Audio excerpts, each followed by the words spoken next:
Buenas gente del bajo mundo. El canal Nine and Treble se enorgullece en presentar un doblaje hecho por fans y para fans, con el único propósito de entretener. Traducido y narrado por Nine, edición por Treble. Todos los derechos de la obra le pertenecen a Jonathan Sims. Y sin más demora, The Magnum Archives, episodio 4. Atrapante. Testimonio de Dominic Swain sobre un libro que poseyó por un corto periodo de tiempo en el invierno de 2012. Testimonio original dado el 28 de junio de 2013. Grabación de audio por Jonathan Sims, archivista principal del Instituto Magnus en Londres. Comienza el testimonio. Trabajo como técnico de teatro en varios lugares, alrededor de West End. Hago principalmente la iluminación, pero muchos de los lugares más chicos no pueden pagar equipos grandes para sus producciones, así que terminas haciendo un poco de todo. Supongo que eso no es directamente relevante a mi experiencia, pero quiero que sepan que no soy un loco de la calle. Trabajo, hago cosas prácticas con las manos y no soy propenso a delirios. Ese día estaba yendo a ver una presentación diurna de Las Troyanas en The Gate Theatre, en Notting Hill. Una amiga mía, Catherine Méndez, actuaba y hacía un tiempo que trataba que yo fuera a verla. Trabajamos juntos en una producción de La Gaviota un par de años antes. Tuvimos algo en esa época. Yo recién me había separado, así que estaba entusiasmado por ver si quedaba algo de esa vieja chispa. Terminé yendo la tarde del sábado 10 de noviembre.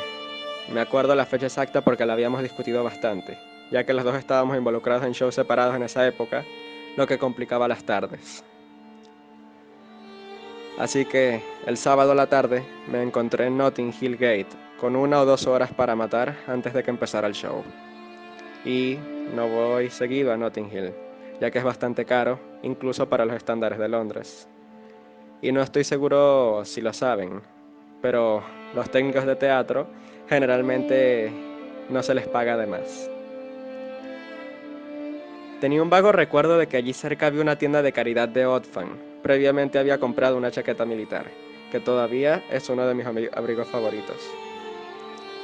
Encontré la tienda sin ningún problema, y pasé unos 10 minutos mirando la ropa y baratijas, pero quedé un poco decepcionado. Era más pequeño de lo que recordaba, y parecía tener las mismas curiosidades poco interesantes que cualquier otra tienda de caridad.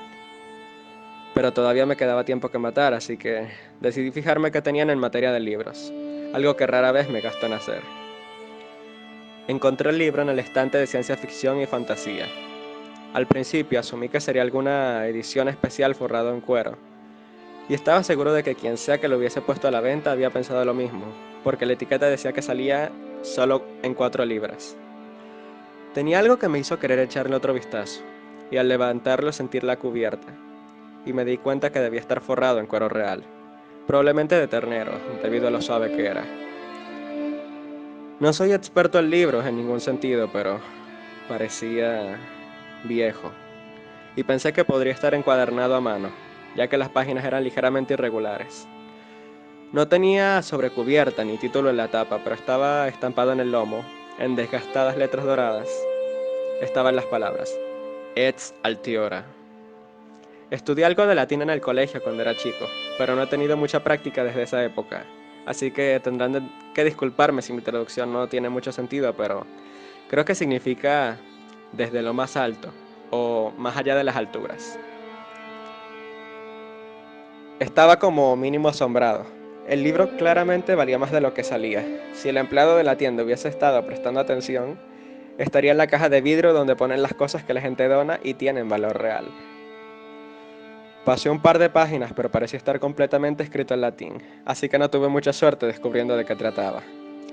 Lo único escrito en inglés parecía ser un sello en la primera página que decía, de la biblioteca de Jorgen Leiter, pero no nombraba el autor en ningún lado. También tenía varias ilustraciones en blanco y negro, xilografías creo, que mostraban montañas y acantilados, o en una imagen lo que parecía ser el cielo nocturno completamente vacío. Me sentí extraño al mirar la imagen, como si, a pesar de ser tan simple, yo estaba a punto de caerme en ella, y mi estómago dio un vuelco que casi me hace dejar caer el libro en el medio de Oxfam. Decidí comprarlo, incluso si nunca averiguaba cómo leerlo. Claramente valía mucho más de lo que salía. Me sentí un poco culpable por no decirles cuán valioso era. Era casi como si les estuviera robando dinero a la caridad. Pero finalmente decidí que no era mi trabajo ponerle precio a las cosas del negocio. Y además, el libro me fascinaba. La mujer que atendía la caja ni se inmutó cuando se lo llevé, y le pagué las 4 libras. Me dirigí a la salida deseando encontrar una cafetería en la que sentarme a echar otro vistazo al libro. Pero ahí fue que noté la hora. Había pasado 1 hora en esa tienda, y ahora casi era tarde para la obra de Catherine. Por suerte, llegué a tiempo, aunque tuve que correr un poco. La obra estuvo bien, nunca me gustaron particularmente las obras griegas, y esta interpretación no iba a cambiar eso. Catherine estuvo excelente, por supuesto, pero francamente el resto del espectáculo fue un poco vulgar. De todas formas, no soy crítico de teatro, y tampoco estaba prestándole completa atención, porque estaba convencido de que había un problema con la iluminación. Durante el show sentí un leve olor a ozono, y me preocupé. La otra vez que sentí ese olor fue cuando uno de mis asistentes de iluminación se equivocó al encargar una luz, y terminamos conectando un proyector con una lámpara de xenón y mercurio, de las que se usan para esterilizar equipamiento médico con UV. Me di cuenta antes de que haya problemas, pero todavía recuerdo el intenso aroma a ozono. Pero nadie más parecía notarlo, y no vi nada en la parrilla de luces que pudiera haber causado el olor, así que traté de ignorarlo. Cuando terminó la presentación, Catherine y yo fuimos a cenar antes de irnos a nuestros respectivos shows nocturnos. Me decepcionó descubrir que cualquier atracción que había entre nosotros parecía haber desaparecido. Y aunque pasamos un par de horas agradables juntos, era obvio que ninguno de los dos quería llevarlo más lejos. Le mostré el libro, aunque ella sabía menos de latín que yo, pero estaba impresionada. Dijo que parecía valioso y que debería llevarlo a que lo evaluaran, pero no lo analizó en detalle, ya que las imágenes le daban vértigo, por alguna razón. No ocurrió nada notable después de que me fui. Hice mi show, una producción de mucho ruido y pocas nueces, en The Gurten Theatre, sin problemas. Volví a casa tarde, después de ir a tomar algo con el regidor de escenario y un par de los actores, y me sentía demasiado despierto para irme a dormir, así que me serví un pequeño gin tonic y me decidí echarle otro vistazo al libro en mayor detalle. Curiosamente no aprendí más latín en las 12 horas desde que lo había comprado, así que leerlo seguía sin ser opción. Pero pasé las páginas y le presté más atención a las silografías. Encontré alrededor de una docena, más que nada montañas y acantilados, pero parecía también haber una torre, asomándose entre un campo en un ángulo extraño, con pequeñas aves apenas visibles rodeando la cima.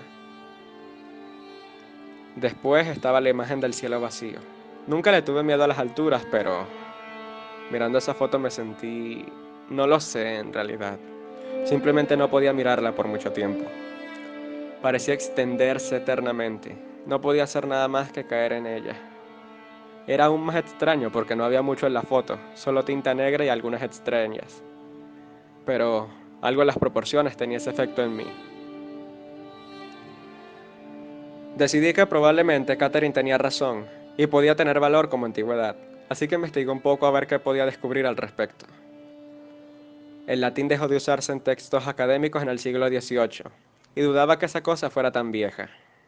Desde entonces solo se usa para textos religiosos, pero el libro no parecía estar lleno de plegarias.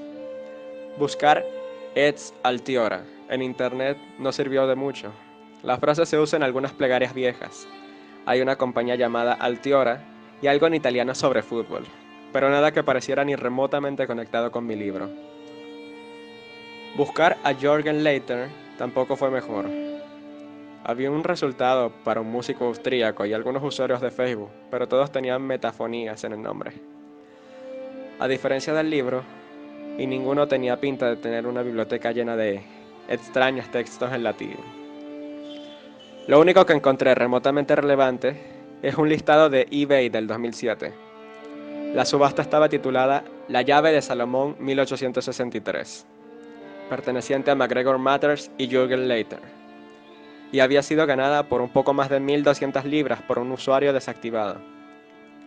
Glotborg Work 1818. No había ni foto ni descripción, solo el título y el precio ganador. Decidí irme a dormir. Creo que tuve una pesadilla, pero no recuerdo los detalles. El día siguiente dormí hasta muy tarde y para cuando me desperté ya casi no quedaba luz, pero pasé las horas que me quedaban antes del show contactando distribuidores de libros que encontré en línea. Todos le dieron al libro entre 100 y 150 años de antigüedad. Dijeron que el encuadernado parecía de ser personalizado. La mayoría ofrecieron comprarlo por unos cientos de libras, pero a esa altura estaba más interesado en información al respecto. Desafortunadamente, ninguno había escuchado el libro anteriormente, ni estaban familiarizados de ninguna forma con el contenido. Pero la última vendedora a la que fui sí reconoció el nombre Jørgen Leinter. Me dijo que Leinter había sido importante en la escena literaria durante los años 90. Algún recluso escandinavo adinerado que pagaba cantidades absurdas de dinero por cualquier libro que le llamara la atención. Se decía que a menudo mandaba personalizar los encuadernados cuando recibía algún manuscrito, o que incluso les encargaba a autores que produzcan trabajos acorde a sus instrucciones, pero que ella no conocía a ningún escritor que hubiese trabajado con Leinter. Desapareció del ojo público alrededor de los 95, pero ella recordaba que él solía hacer grandes compras a libros Pinhole, en Morden, y me dio los datos de Mary Kane, la dueña. Después de eso, fui a hacer el show. Era la última noche, de hecho, pero aunque no le erré ni una señal, pasé todo el tiempo pensando en el libro. Sentía que algo se me estaba pasando, que no podía verlo, y todo el tiempo sentí ese mismo olor a ozono. ¿Era ozono?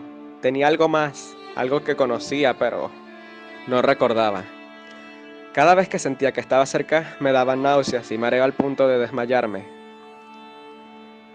No fui a la fiesta después del show. En su lugar, fui por una larga caminata para despejar mi cabeza. En el aire frío de noviembre. No sé por cuánto tiempo caminé. Deben haber sido horas. Pero se sentía bien, como si fuera lo único que podía hacer. Caminar se sentía tan natural como caer. Solo paré a mirar a mis alrededores cuando un hombre me gritó por casi llevármelo por delante. No tenía idea de dónde estaba. Saqué mi teléfono para buscar la estación más cercana y vi que estaba a pocas calles de Morden. De repente me sentí mareado, y cuando miré al edificio frente al que estaba parado, ni siquiera me sorprendí en lo absoluto. Al ver una placa de cobre que decía Libros Pinhole, solo con cita, al lado de una puerta de madera oscura sin ningún número. Toqué el timbre y esperé. La mujer que abrió la puerta no era en absoluto lo que estaba esperando. Era muy mayor y demasiado delgada, pero tenía la cabeza completamente rapada y toda la piel visible cubierta de tatuajes de palabras pequeñas, escritas en una letra que no reconocí. Estaba parada al final de una escalera, y desde arriba se escuchaba death metal saliendo de grandes parlantes. Por un momento me pregunté si recibía quejas de los vecinos por escuchar música tan fuerte a las 2 de la mañana, y me di cuenta con un sobresalto que realmente eran las 2 de la mañana. Me disculpé por molestarla tan tarde y le pregunté si ella era Mary Kane. Ella se rió y me preguntó si tenía una cita de forma decididamente no amigable. Metí la mano en mi mochila, saqué Eds Altiora y lo abrí para mostrarle el sello con el nombre de Leiter. Al verlo se le iluminaron los ojos y dio la vuelta para subir las escaleras. No cerró la puerta, así que la tomé como una invitación y subí con ella. Entramos a una habitación pequeña, con libros apilados en todas partes, al punto que tuve que seguirla con cuidado por el laberinto para no girar en el lugar incorrecto. Noté que estaba hablando y no parecía importarle si la escuchaba por sobre la música o no. Dijo que había pasado un largo tiempo desde la última vez que había encontrado un Leinter, aunque su Gerard se mantenía atento. No me explicó bien quién era su Gerard. La extraña anciana no parecía interesada en leer ni analizar en profundidad mi libro. En su lugar me preguntó si quería ver el suyo. Yo asentí. Estaba perdido allá adentro. Solo sabía que no había olido ozono desde que había llegado. Seguí a Mary Kane a un sucio estudio. De por sí era pequeño, pero todas las paredes estaban cubiertas con bibliotecas llenas de libros, haciendo el espacio aún más reducido. Inmediatamente mi anfitrión escaneó intensamente todos ellos, susurrando para sí misma sobre dónde él lo había dejado. Me quedé parado, incómodo. No quería mirar a la señora, pero tampoco estaba seguro de qué más hacer. Además de las bibliotecas, en la habitación solo había un viejo escritorio con una silla muy extraña detrás. El escritorio estaba cubierto con papeles, un pedazo de lazo para pescar y una máquina de afeitar. Creo que dice bastante de mi estado mental el hecho de que, en ese momento, esas cosas no me llamaran la atención. En su lugar, no podía dejar de mirar un cuadro que estaba colgado, en el único espacio de pared que no estaba cubierto con bibliotecas. Era una pintura de un ojo, muy detallado, y al principio casi me hubiera dicho que era fotorrealista, pero cuanto más lo miraba, más veía los patrones y simetrías que se unían en una misma imagen, hasta que estaba tan enfocado en ellos que tenía dificultades hasta para ver el ojo. Debajo estaban escritas 3 líneas, en finas letras verdes. Danos la vista que no podemos conocer. Danos el aroma que no podemos atrapar. Danos el sonido que no podemos llamar. A esta altura, Mary Kane apareció con 2 tazas de té. No me había dado cuenta de que se había ido, ni le había pedido la taza de té negro que me puso entre las manos.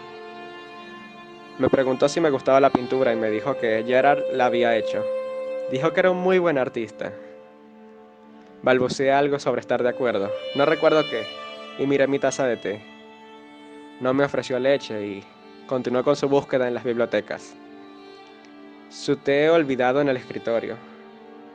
Traté de beber por educación el mío, pero era asqueroso. Sabía a polvo y humo. Creo que en algún momento puede haber sido Landpack Social, pero de serlo debía tener muchísimos años. Finalmente, Mary encontró el libro que estaba buscando y lo sacó de la biblioteca. Me dio un libro que, a primera vista, parecía ser casi idéntico a mi copia de Ed's Altiora, excepto que el cuero de este estaba ligeramente en mejores condiciones. No tenía título, pero al abrirlo vi que estaba escrito con letras que no reconocí. Este no tenía ilustraciones y las únicas palabras en inglés que encontré estaban en el sello de la biblioteca de Jürgen Leiter, igual que el mío. Mary me dijo que estaba escrito en sánscrito, pero cuando le pregunté si podía leerlo, solo se rió. Me quitó el libro y caminó hasta el escritorio, donde la única luz de la habitación creaba fuertes sombras en el piso. Muy deliberadamente sostuvo el libro sobre esas sombras por unos segundos, y después volvió a dármelo. Por primera vez noté que la pesada música había dejado de sonar, y la habitación estaba en completo silencio. Abrí el libro, y por unos segundos estuve confundido al ver que nada había cambiado. La escritura aún me era ilegible y no se sentía diferente. Lo elevé para mirar más de cerca, y al hacerlo oí un leve traqueteo en el suelo. Miré hacia abajo y vi huesos, pequeños huesos de animales por lo que vi, pero todos estaban levemente doblados, en forma que los huesos no deberían formar. Mientras los miraba, Mary Kane me volvió a quitar el libro y lo pasó por las sombras una vez más. Cayeron más huesos.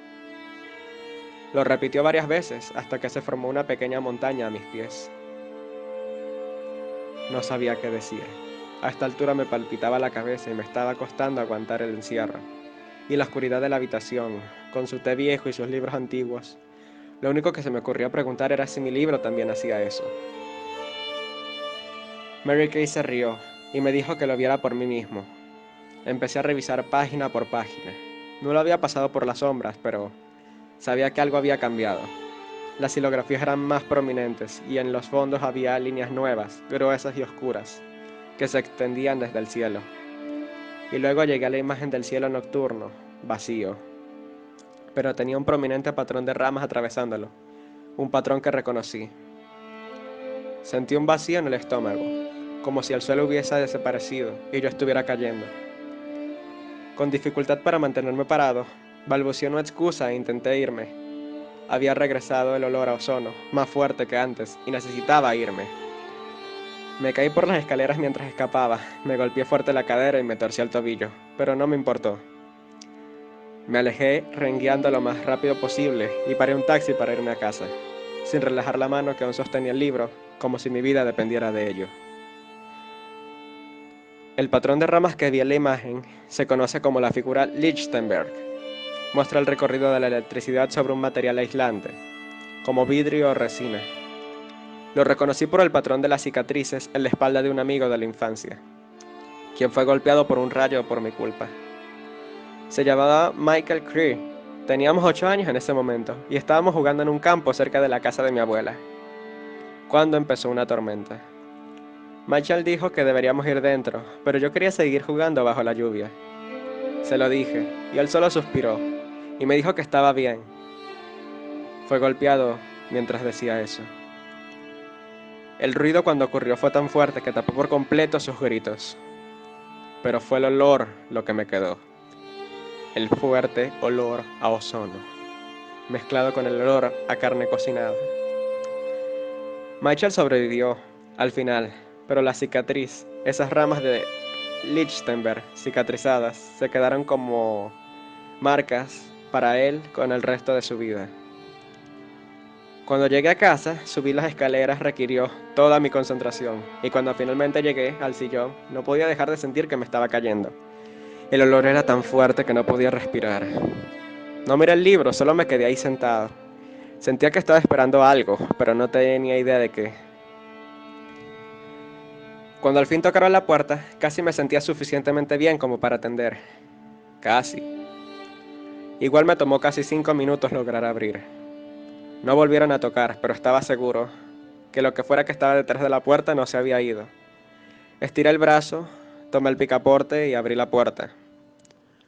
Parado del otro lado estaba un hombre con un largo abrigo negro. Tenía el pelo teñido de negro artificial y tenía la imagen desalineada de alguien que lleva un par de días sin dormir. Le pregunté si él era Gerard Kay, a lo que él respondió que sí, y que le gustaría ver mi libro. Asentí en silencio y él entró a la casa detrás de mí, cerrando la puerta. Saqué el libro y lo dejé en la mesa. Gerard lo estudió por un rato, pero no lo tocó. Finalmente, saqué el libro y él se ofreció a comprármelo por 5.000 libras. Casi me reí cuando dijo eso. Lo hubiera vendido por una pequeña parte de esa cantidad. Tal vez hasta se lo hubiera regalado, si no fuera por la sensación de que no contaría por alguna razón. Es difícil de explicar. No me importaba qué quería hacer con el libro, solo quería deshacerme de él, así que dije que sí. Gerard no parecía exactamente feliz con la noticia, solo asintió con pesar y caminó hacia la puerta, diciendo que iría a buscar el dinero y volvería. No traté de detenerlo. Se fue cerrando la puerta detrás de él, y yo me quedé solo una vez más. El encuentro completo duró apenas más de 1 minuto. Me quedé sentado esperando en silencio a que volviera. Era horrible y necesitaba encontrar alguna forma de distraerme del olor. Así que decidí sacar mi computadora y ver qué podía encontrar sobre Gerard y Mary Kay. No sé qué clase de cosas estaba esperando encontrar al teclear sus nombres, pero definitivamente no era un artículo del diario del 2008 sobre el asesinato de Mary Kay. La policía había allanado a fines de septiembre, después de que los vecinos se quejaran del olor, y la habían encontrado muerta en el estudio. Aparentemente habían determinado que la causa de muerte había sido sobredosis de analgésicos, pero fue clasificado como asesinato por las extensas mutilaciones post-mortem del cuerpo. Le habían arrancado grandes pedazos de piel y las habían colgado para secar en tanzas alrededor de toda la habitación. El artículo tenía una foto de Mary Kay y no había duda de que era la misma señora que conocía en Morden, aunque en la foto tenía pelo y no poseía ningún tatuaje visible. Empecé a buscar frenéticamente por cualquier otra información que pudiera encontrar. Otras fuentes de noticias cubrían el juicio de Gerard por el asesinato de su madre. Aparentemente había sido absuelto después de que una prueba bastante significativa fuera considerada inadmisible, aunque ninguna de las notas decía cuál había sido la prueba. En ese momento volvieron a tocar la puerta. Gerard había vuelto. Abrí la puerta. Por un segundo pensé en no dejarlo entrar, pero sabía que él esperaría allí tanto como fuera necesario, y yo no podía pensar por el olor a ozono que penetraba todos mis sentidos. No pude esconder el miedo en mi cara cuando entró, pero si él lo notó o vio algún cambio en mi actitud, no dijo nada. Simplemente me dio un sobre lleno de dinero. Ni siquiera me molesté en contarlo antes de darle el libro. Él miró el título, después pasó las páginas muy rápido antes de reírse, solo una vez, y asintió, aparentemente para sí mismo, como si acabara de tomar una decisión. Esperaba que Gerard se fuera inmediatamente, pero en vez de eso caminó hasta mi papelera de metal y puso el libro adentro. Metió la mano en el bolsillo de su chaqueta, sacó una botella de líquido de encendedor y una caja de fósforos. En unos pocos segundos el libro estaba en llamas y el olor desapareció casi inmediatamente. Mientras mi cabeza se aclaraba, sentí que tenía que preguntarle por qué, pero él solo negó con la cabeza. Mi madre no siempre sabe qué es lo mejor para nuestra familia. Es todo lo que dijo antes de levantar la papelera, ahora llena en cenizas apagadas.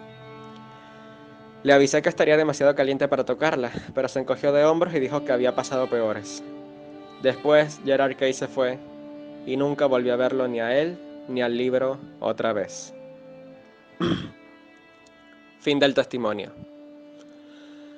Esperaba jamás tener que escuchar el nombre Jürgen Leiter otra vez.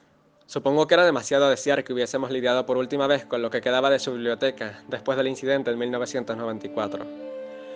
Pero hubiera sido útil si Gertrude hubiera al menos pensado en agregar este testimonio a la actual carpeta del proyecto. ¿Quién sabe cuántos otros testimonios hay aquí sobre sus libros u otros proyectos activos del instituto? Si mi suerte hasta ahora es algo con lo que guiarse, entonces diría que es poco probable que este sea un ejemplo aislado. Cuanto más descubro sobre este archivo, más parece que Gertrude agarraba estos testimonios y los guardaba en carpetas, sin siquiera leerlos. Dado que fue jefa del archivo por más de 50 años, entonces puede que este sea un trabajo más complejo del que creí originalmente. Pero fuera de eso, la mayoría de los detalles verificables en la historia del Sr. Swain parecen coincidir con nuestras propias investigaciones. Martin no pudo encontrar ningún registro de Etz Altiora como título en literatura esotérica o similar, así que envié a Sasha a que lo corroborara, e igual no encontró nada. Es posible que el Sr. Swain se haya equivocado con el título. Es poco probable, dada la simpleza del mismo, y las ocurrencias que describe definitivamente suenan a que podría haberse dado por la proximidad de un verdadero tomo Leiter. De todas formas, todos los otros libros en su biblioteca fueron ediciones personalizadas de conocidos textos sobre demonología y lo arcano. Si hay Leiters esparcidos por todas partes, de los cuales no sabemos, temo que podría ser una razón para alarmarse severamente. Los detalles útiles para seguir investigando son de pocos a ninguno. Los registros de donaciones de la tienda de caridad Oxfam en Notting Hill Gate solo tienen a enlistadas donaciones anónimas de libros entre octubre y noviembre de 2012. Y obviamente nadie que trabaja allí recuerda el libro. Tampoco logramos localizar a Gerard Kay. Más allá de este encuentro, parece haber prácticamente desaparecido al terminar su juicio. La desaparición del Sr. Swain parece coincidir con las fotos de Gerard y Mary Kay. La descripción es correcta con sus respectivos expedientes, y por su descripción parece que sí estuvo el libro Spinhole en Morden, aunque según sabemos este estado cerrado desde 2008 por obvias razones, y nadie más se mudó allí hasta el 2014. Pero hay un descubrimiento interesante que hizo Tim en el reporte oficial de la policía sobre la muerte de Mary Kay. Aparentemente, los pedazos de piel que fueron encontrados secándose estaban escritos con marcador permanente. No había ninguna transcripción ni traducción al reporte, pero el idioma fue identificado como sánscrito. De todas formas, no parece que tengamos ninguna pista concreta para seguir. Igual voy a llevarle esto a Elías y voy a recomendarle que ponga la búsqueda de cualquier otro libro faltante de la biblioteca de Jürgen Leiter entre las principales prioridades del instituto. Jürgen Leiter le ha hecho suficiente daño al mundo y debemos asegurarnos de que todas las formas posibles que no le haga más daño. Fin de la grabación.